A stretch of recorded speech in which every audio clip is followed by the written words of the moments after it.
dinumihan yung buzzer. Dinumi. Oo, kumuha mula rito. Pero natatandaan kita. Hala, hindi ako nagnakaw ng cellphone mo. Nakakatawa yun.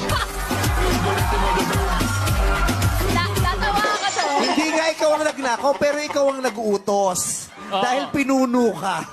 Si Didong yung inutusan. Si Didong, oo, si Didong, magkakilala sila ni Didong, yung candidate natin dito. At saka, na-meet ko siya sa Japan. Opo. Paano kayo nag-meet? Kwento mo Sa yung mata. pag-meet.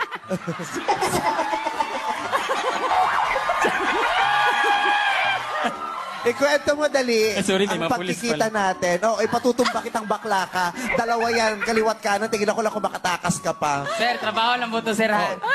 Yung number one, kala mo kandidata, ay agent yan dahil. Undercover. Kwento mo dali sa kanila kung paano tayo nag-meet. May concert kasi si Miss Vice doon sa Japan. Tapos, ako naman ay model doon. Huy! Natawa ako sa model. Wait, excuse me. Saan ka model? Anong klaseng produkto ba yan? Ramp modeling?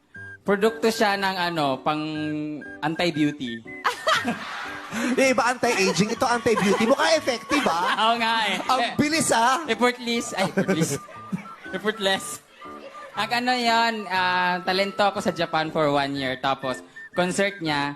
Tapos, bumili ako ng ticket niya. Okay. Ang mahal-mahal ng ticket niya. Naku, mahal mo pala mag-ticket, girl. Mahal ka mag-show. 4,500 dito sa Ay, Pilipinas. naku, grabe ang mahal mo mag-ticket. Oo, siyempre, hindi ko pa siya nakikita sa Pilipinas. Ay, idol na idol ko siya. Oo. Pinuntahan ko siya doon. Tapos, Oh. nag-di-op talaga ako doon para makita ko lang siya. And then?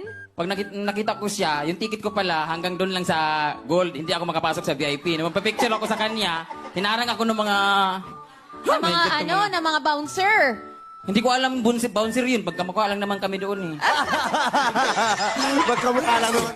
Baka kasamaan ko rin yun ng mga sindikato. Tapos, uy! Kaya sa baba ang loob niya, hinarang daw siya, mukhang magkakamag-anak daw Oo, sila. sabi ko nga, okay lang sana kung medyo angat yung mukha. Pare-pareho lang kami ng mukha. Hindi man lang... Oh my God. Tinalo ka. Oo. Tapos? O tapos? Tapos magpa-picture sana ako. Hinarang talaga ako, pinalabas ako. Hindi ako makapasok sa VIP kasi yung pera ko kulang pa kasi 10,000 yata yung bayad para magpa-picture lang sa kanya. Ay, grabe mo. Magpa-picture sa'yo? O hindi ako naningil yung producer. O Oo nga, tapos? bad trip talaga ako nun. Ninanap ko nga yung producer eh. Ano sinabi mo sa producer? Hindi ko naman kilala. Ah, okay. O tapos, ano nangyari? Umuwi ako huluhaan. As in, umiiyak ka? Luhaan lang siya pero hindi ako umiiyak. Siguro teary eyes. Siguro. Parang kahit hindi ko siya nahawakan nun, hindi ako nagpapapicture sa kanya kasi kulang nga yung pera ko. At least nakita ko man lang siya na nagsushow. Ganun personal talaga. So, hindi mo siya nahawakan? Hindi. Tapos anong ginawa mo? Oh, Nag-post ako ngayon sa Facebook. Oh, tapos anong pinost mo? Siyempre, status ko. Hindi! Yung aral na aral ka lang sa akin magsasagot, no? Nakakaloka. Parang kinakausap na din kita eh. Ganyan din sumagot. O, tapos anong nilagay mo dun sa status mo? Sabi ko, Dear Idol, hindi ko man lang kita nahawakan na nagpapapicture sa'yo. Balang araw, hindi ko kailangan magpagsiksikan sa mga tao para magpapicture sa'yo kasi one day, magpapicture ako ng walang kaagaw sa'yo. O, tapos ano nangyari? Medyo, yung bakla, sikat na model sa Japan. Oh, ano Charot nangyari? viral. Nag-viral kasi ako sa Japan, yung mga kalokohan na ginagawa ko sa Japan. Okay, ba. okay. So marami nakakilala sa akin.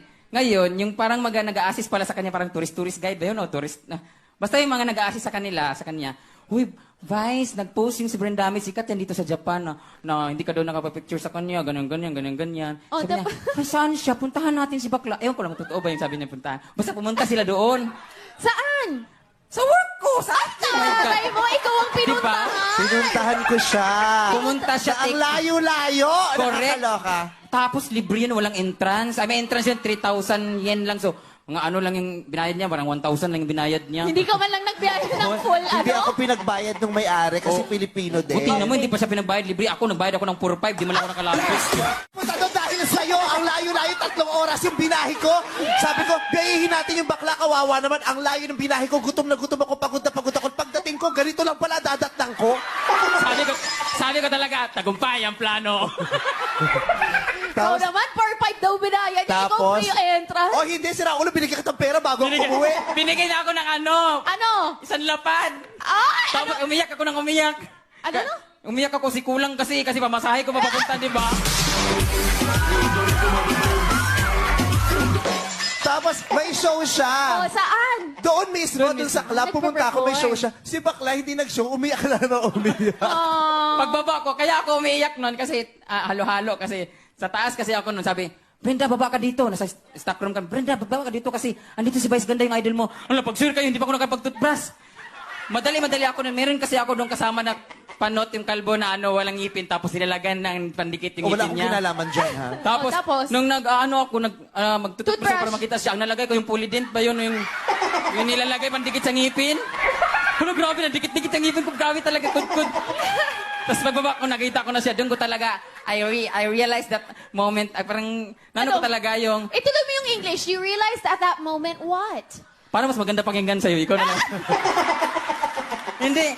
Na-realize ko talaga yung moment na parang yung iba umiiyak, makita si Michael Jackson, sila Celine Dion. Nung nakita ko siya, my God, talaga, it really, Oh, it really what? tearings. Oy,